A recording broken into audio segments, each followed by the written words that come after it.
o que a gente precisa compreender? Que a ansiedade, ela começa a partir de um pensamento, e esse pensamento, ele nasce lá no nosso cérebro, né? Que ele vem em mente, e então ele manda uma informação para uma glândula no nosso cérebro, para que ele possa desencadear uma série de sentimentos e emoções por conta daquele pensamento, de acordo com o que ele representa para a nossa vida. O medo, ele tem a mesma conotação.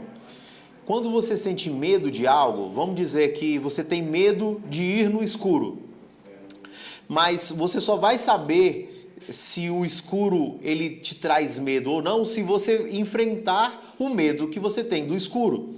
Se você tem medo de atravessar a pista e que um carro vá te atropelar, você só vai saber que aquele medo ele não tem perigo para você se você atravessar a pista e nada te acontecer.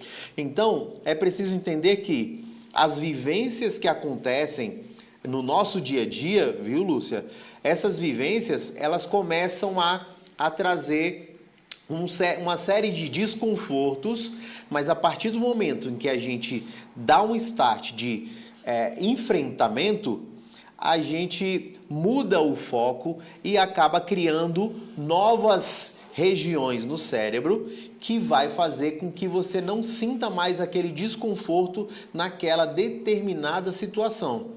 Então, muitas vezes, o medo, que ele também vem associado ao pensamento negativo, por sua vez, ele tem uma finalidade. O medo, ele não é totalmente ruim, viu, Lúcia? O medo, ele tem uma finalidade. Vamos lá. Tem um lago na sua frente, você não sabe nadar. Então, o medo, ele vai fazer com que você não entre no lago, porque se você entrar, você vai se afogar. Faz sentido? Então, o medo, ele quer nos proteger. A partir do momento em que o medo tem uma conotação diferente de nos privar de determinadas coisas, de nos deixar dentro de casa, de não fazer com que a gente não saia na rua, aí ele está nos impedindo de fazer coisas básicas. Aí sim é algo que nós temos que começar a nos preocupar e iniciar um tratamento com um profissional adequado. Tá? A questão do medo de morrer é porque a gente tem que pensar o seguinte: quando temos crise de ansiedade no nosso cérebro, ele vai aumentando o nível de cortisol. Esse nível de cortisol vai aumentando e a gente acaba tendo conflitos na questão da tomada de decisão. A questão de você decidir sobre algo e diminuir os pensamentos negativos, com um nível de cortisol alto, você não consegue.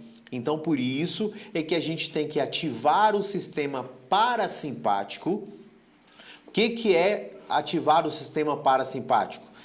É você utilizar as técnicas de respiração para que o seu corpo comece a relaxar, né? Uma outra forma de ativar o sistema simpático ou parasimpático é fazendo exercício físico. Você fazer uma caminhada, um pedal, uma natação, a musculação, atividades em casa, isso vai trazer para você um benefício de relaxamento, certo? Então, diante disso é que você vai conseguindo diminuir o cortisol e, com isso, tendo uma melhora na sua resposta em relação ao medo, certo?